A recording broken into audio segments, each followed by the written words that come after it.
Voyage. LifeLock, how can I help? The IRS said I filed my return, But I haven't. 1 in 4 tax-paying Americans has paid the price of identity fraud. What do I do? My refund, though. I'm freaking out. Don't worry, I can fix this. LifeLock fixes identity theft guaranteed and gets your money back with up to $3 million in coverage. I'm so relieved. No problem. I'll be with you every step of the way. 1 in 4 was a fraud-paying American. Not anymore. Save up to 40% your first year. Visit LifeLock.com/podcast. Terms apply. Raise the rudders! Raise the sails! Raise the sails! Captain, an unidentified ship is approaching. Over. Roger. Wait, is that an Enterprise sales solution? Reach sales professionals, not professional sailors. With LinkedIn ads, you can target the right people by industry, job title, and more. Start converting your B2B audience today. Spend $250 on your first campaign and get a free $250 credit for the next one. Get started today at linkedin.com/campaign. Terms and conditions apply. I'm going to tell you about the time that I died and I came back. In the U.S., the rates of near-death experiences during childbirth are 100 times higher than maternal mortality. The risk is higher for Black women, who are 2.5 times more likely to die from pregnancy-related complications. Angela Walters died on the table during childbirth. She saw what's waiting for us after death, and she didn't want to come back. But she did, for her daughter. This is her story. Angela grew up in a very large family in South Florida. While her parents were very strict, Angela sometimes rebelled against their rules and couldn't wait to move out when she graduated from high school. The only problem was, that's not what single girls in her family did. Only if you were married or going away to college could an unmarried daughter move out of her parents' home. During my years of getting ready to go to college, we were having disagreements. And even though I had received permission from my parents to go to school, it was like during graduation time, I was just antsy to leave because I was all excited to start a new life. But at some point, I was disobedient with something. I can't even remember what it was, but I made the decision that I wanted to go and live with an uncle of mine. And my mother, once I told her that's what I wanted to do, I just left it at that and went into my room because she said, just wait till your dad gets home. My dad is a very calming and easygoing person, but he's very disciplined in making sure the household runs according to their belief and their standards. So when my father came home, he shared with me and expressed to me that I was never to hurt my mother like that ever again. I didn't know the hurt and the pain and to the degree that I had caused her until I actually saw and felt it in my experience in heaven. More on that later. After graduation, Angela moved in with an older sister who was working on her master's degree. She made friends, hung out, and got to visit other churches, a big no in her deeply religious parents' home. Eventually, Angela fell in love, married, and became pregnant with her first child. Like any mother-to-be, Angela Walters was excited about the pending birth of her baby. But when she developed complications early on, her high-risk pregnancy became even more dangerous. I was in my first childbirth and my only childbirth. And I had a pregnancy that became difficult towards the end. There were a couple of months that I had to be on complete bed rest because as my pregnancy progressed, so did illnesses. And I was unaware of me actually developing these illnesses because I never had them before the pregnancy. So as time went on, I became a risk with my pregnancy. And as it turned out, when it was time for the delivery, I ended up having everything kind of go out of whack. When I got to the hospital, they pretty much immediately did induced labor on me because my equilibrium and my high blood pressure and diabetes and everything that had set in during the pregnancy just got out of whack.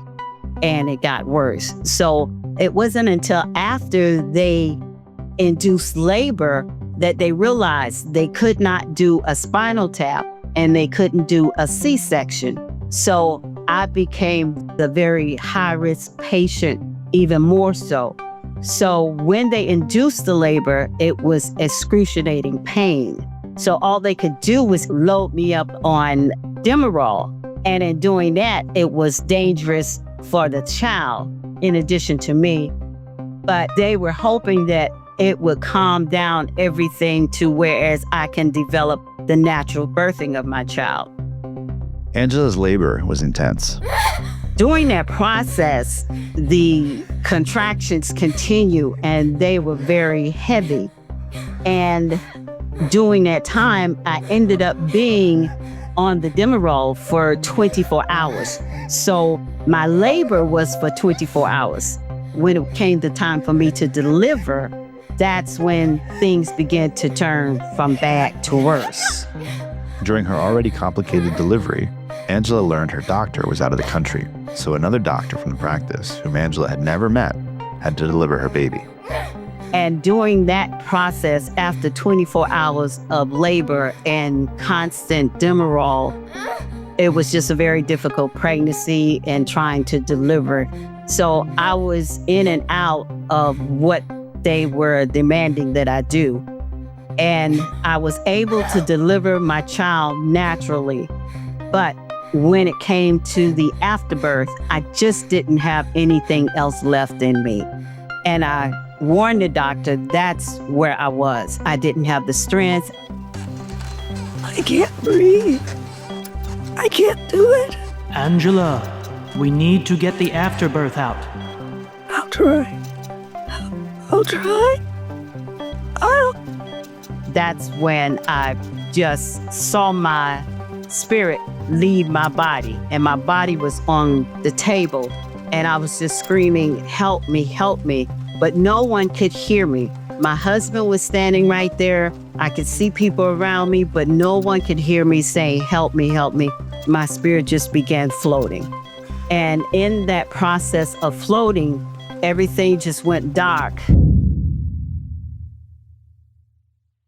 When I opened my eyes, it was like the floor was clear all around me. Everything was clear. Clear skies. And this extremely bright light some distance away. I wanted to go to the light. You hear people say things like that they see a light. That's what happened to me. But as I was going to it, I could hear people talking to me, saying, "Don't go." Was it the people in the delivery room? Was it people here in this other place? I don't know. I'm still here in my body in the heavenly host, but I can see where I was as a child. And what was so extraordinary about that is not only could I see it, but I could feel it. The expression and the feelings of everything was magnified to the degree that I could not ignore what I was feeling. And another spirit began talking to me. I saw my life unfold before me. Hello, Angela. Grandpa? This will be a lot to take in. Everything. From when I was a child to now. Things I didn't even fully understand then. But now, I felt it all. And one moment came where I didn't know how bad I had hurt my mother. And here, in this place, I felt it deeply. It's okay. I didn't know. We all hurt the people we love sometimes. That just comes with life. I'm sorry. So is she. So that's an experience that I will never forget, because as you go through life, and if you have the opportunity to experience life as you're in the heavenly above, the intensity of your feelings and your actions are so much more in depth than you ever imagined. Once she allowed my pastor to come in, I just remember him getting on his knees and just praying for me because I was still in a critical state and they didn't know what to do. More people, or spirits, I guess, I couldn't quite make them out, appeared around us.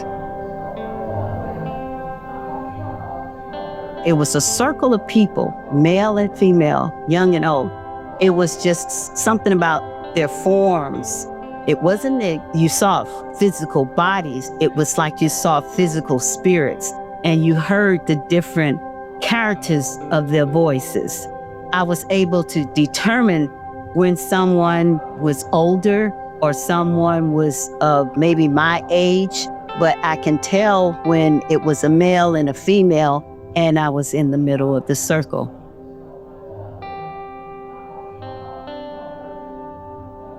So, do you know why you're here? No. Do you want to stay? Or do you want to go back? Why would I want to go back? Well, you have a child. The experience was so overwhelming. It was like I had taken leave of my senses, like the earthly world had fallen away, didn't exist anymore. I have a child. If I didn't go back, who would raise her? What you feel, how you were hurt. You go raise that girl the way you wanted to be raised. You learn from it. This can't be real.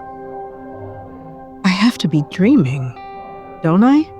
You know, everyone says that. Do you do this for other people? Oh yeah, sure. Got myself a little job. Still running things, just like on the island. Good job. There's so much I want to ask you. All right now, you'll get to, in time. But not this time. It's not your time yet. This here was just a nice little visit. Now, everyone doesn't get to visit. And not everyone will believe you. Can't I stay a little longer? You haven't changed. Another 20 minutes at the pool, huh? You know what you have to do. Even though I felt such a powerful sensation wanting to stay, I said, yes, I need to go back. And just like that, I came back. Once they saw I was alive, I got to hold my daughter, and I got to tell her, I can't wait to introduce you to your grandpa. Angela's body had just gone through trauma, and it wasn't finished. Despite coming back from the dead, her battle had just begun. After living through the heavenly experience, not only did I need a blood transfusion, another doctor came up and he began talking to me. And that's when the blood transfusion took place because I was getting ready to leave again. And so they did the blood transfusion. But after that, they were trying to put me in a room. And they couldn't even put me in a regular room because I was in so much pain. I had excruciating pain in my head. The staff, I could hear them talking at different times.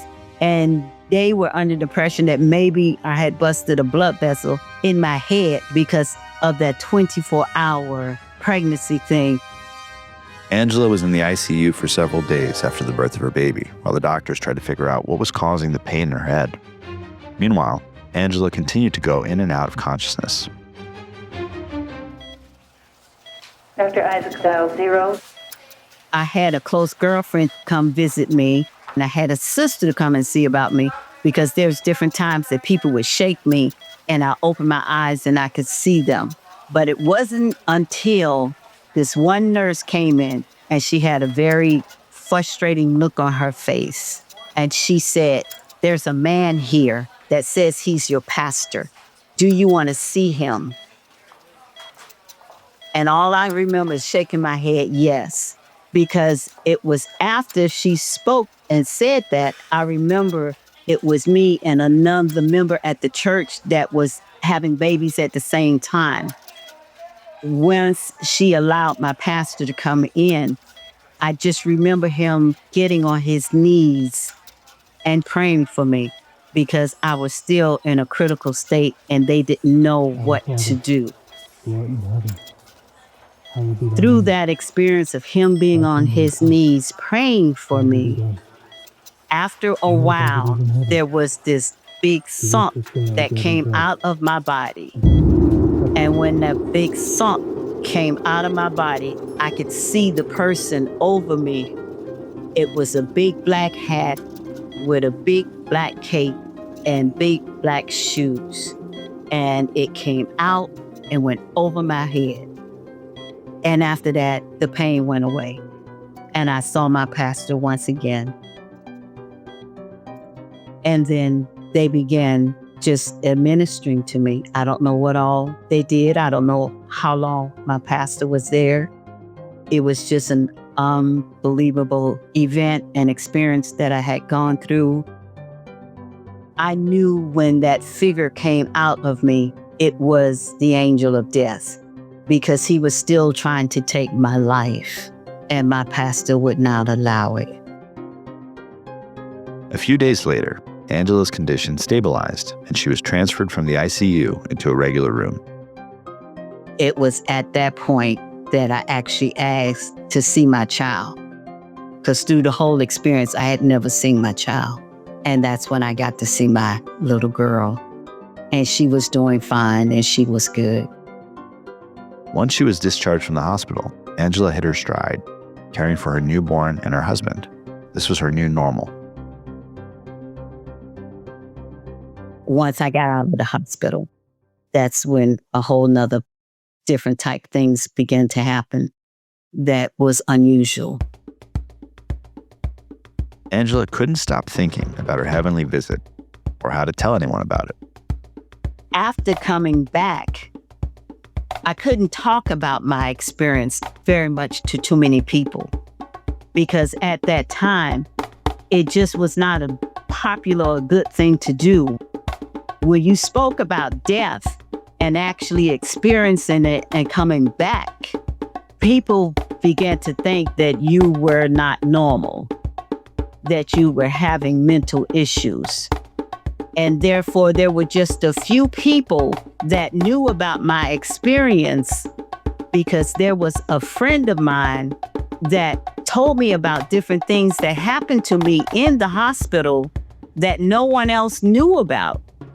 So after my experience of coming back, that's when he began to share with me where I was at different times, and he was accurate. He was on point. Soon, Angela was back to her old self. In fact, her family would even visit regularly from Florida, and they would all get their hair and nails done together. There was this one time they came to town. They were able to track down a stylist that attended to them when they were in Florida, but they moved to Georgia. And so we went to her salon, which was a ways out, and I had never been there before and never met the lady and didn't know the lady. But when we walked in, of course, she was very excited and happy to see them. They had an appointment, and she was just so excited to see them because they hadn't seen each other since she relocated from Florida. As Angela sat down, the stylist immediately said, "You've been there." There were other times that we spoke again because I went to see her again, but I don't remember all of that conversation. But another episode in which someone addressed me, they said, "You've had an experience in the heavens." And I just kind of looked all shocked again, because like I said, it wasn't something I discussed with very many people. My husband knew the whole story because he was there for the most part, After 24 hours, he had to go home for a little while to recuperate and then come back. So he knew about the whole experience, and I spoke to him after the birth of our child. I believe I shared it with my mother and my sister. I know I shared it with a couple of my sisters, but only one sister I shared with it in details because I couldn't understand. I didn't understand why did I experience what I experienced the way I did. And if Angela couldn't understand why she had a near-death experience, how could anyone else? Yet somehow, there were people who did. Through those episodes of people coming to me and saying, I've been there, I understood after the fact because I knew there were things that was said to me through my heavenly experience that would come back to me as I experienced life. And that's when I realized, okay, I was really given a second chance in life, and I was to share my story. Since her near-death experience, Angela has encountered several random people who've said to her, "You've been there," without Angela having shared her experience with them. 5 to 10% of the general population is estimated to have memories of a near-death experience. There are research estimates of up to 23% for cardiac arrest survivors.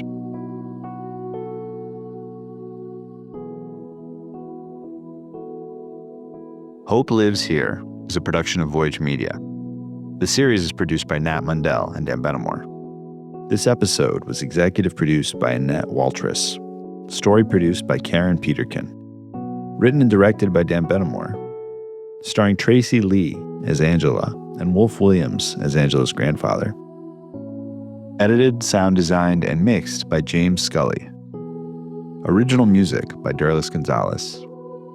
If you're enjoying the show, please leave us a 5-star review on Apple Podcasts, Spotify, or anywhere else you're listening, and subscribe now for future episodes.